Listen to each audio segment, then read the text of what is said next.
नमस्कार. मी भाग्यश्री पाठक. मार्केट आणि मी हा सोप्या मराठीतून शेअर मार्केट समजावून सांगण्याचा माझा एक उपक्रम आहे. आज मार्केट थोडंसं डल होतं. अगदी 30-35 पॉईंट तेजीत बंद झालं. त्याचं कारण म्हणजे फ्रेश डोमेस्टिक ट्रिगर मार्केटला आता काहीही नाहीत. त्यामुळे थोडंसं मार्केट तेजीत गेलं की प्रॉफिट बुकिंग होत आहे आणि लोकांना वाटतंय की थोडे 200 पॉईंट मार्केट खाली आल्यावर आपण ते शेअर परत पोर्टफोलिओमध्ये घालू शकतो. त्यामुळे 26,100 हा निफ्टी आणि 85,300 सेन्सेक्स ही जी लेव्हल आहे ती रेझिस्टन्स लेव्हल झाल्यासारखी वाटतीये, दिसतीये. डेली इंट्राडे चार्टवर बघितलं तर डबल टॉप झालाय असं जाणवत आहे. वीकली चार्टवर शूटिंग स्टार पॅटर्न झालाय.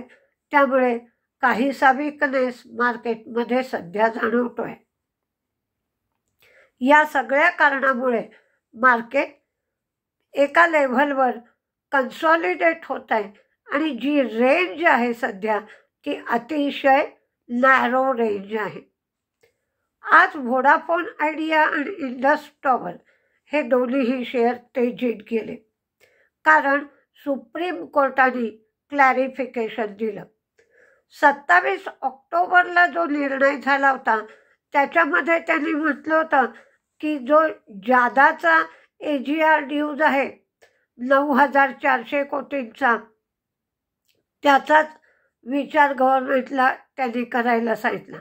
म्हणून क्लॅरिटी नव्हती त्या डिसिजनमध्ये.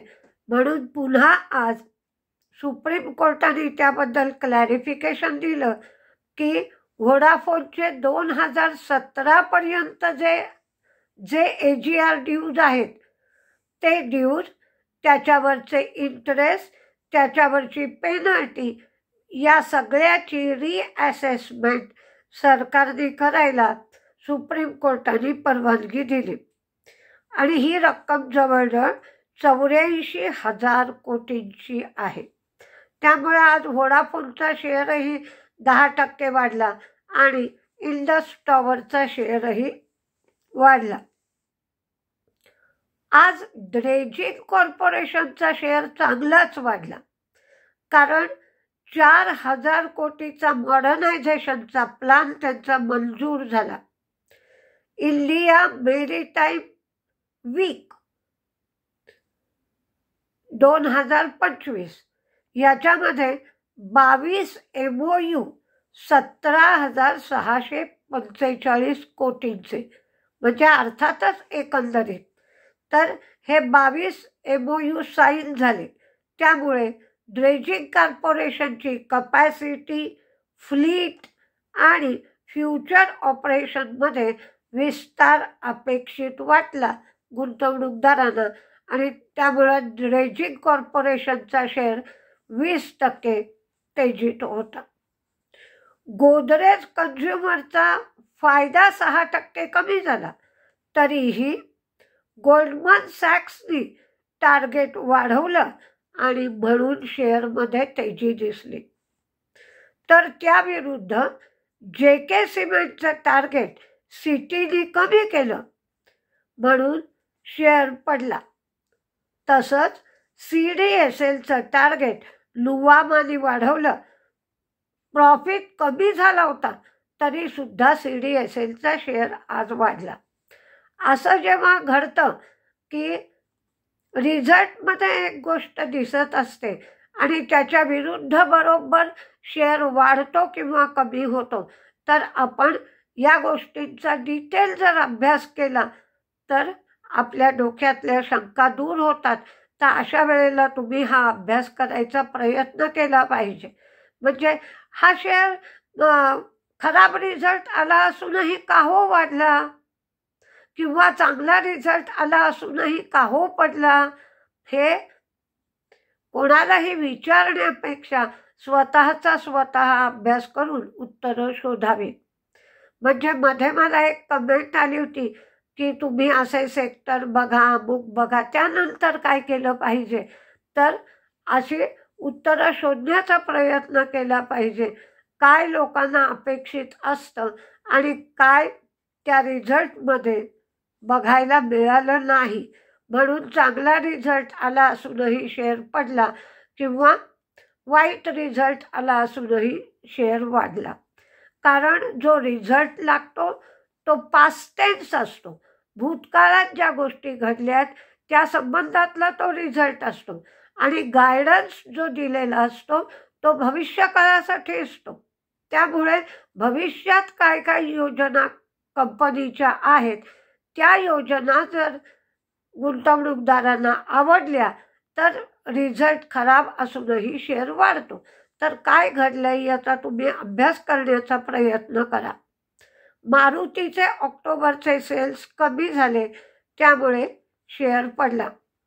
तर महिंद्रा अँड महिंद्राचे SUV आणि ट्रॅक्टर सेल्स रेकॉर्ड ब्रेक एवढे वाढले त्यामुळे महिंद्रा अँड महिंद्राचा शेअर वाढला. अर्बन कंपनीचा लॉस वाढला, शेअरवर ही परिणाम झाला, शेअर मंदीत गेला. आणि झेल टेक्नॉलॉजीला 289 कोटीची ऑर्डर मिळाली म्हणून झेल टेक्नॉलॉजीचा शेअर वाढला. अंबुजा सिमेंटचा रिझल्ट लागला, प्रॉफिट वाढला, रेव्हेन्यू वाढला.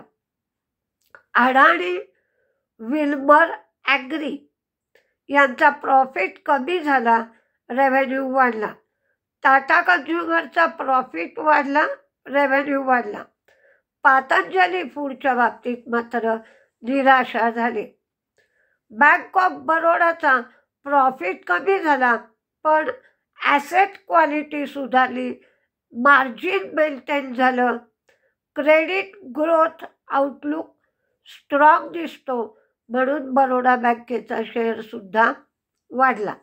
तर काय झालंय काय नाही, नुसती रिझल्टच्या आकडेवारीवरून रिझल्ट शेअर वाढेल का कमी होईल याचा निदान न करता काय काय त्या रिझल्टमध्ये आहे तर तुम्ही जर लक्ष देऊन पाहिलं तर तुमच्या नक्कीच लक्षात येऊ शकतं.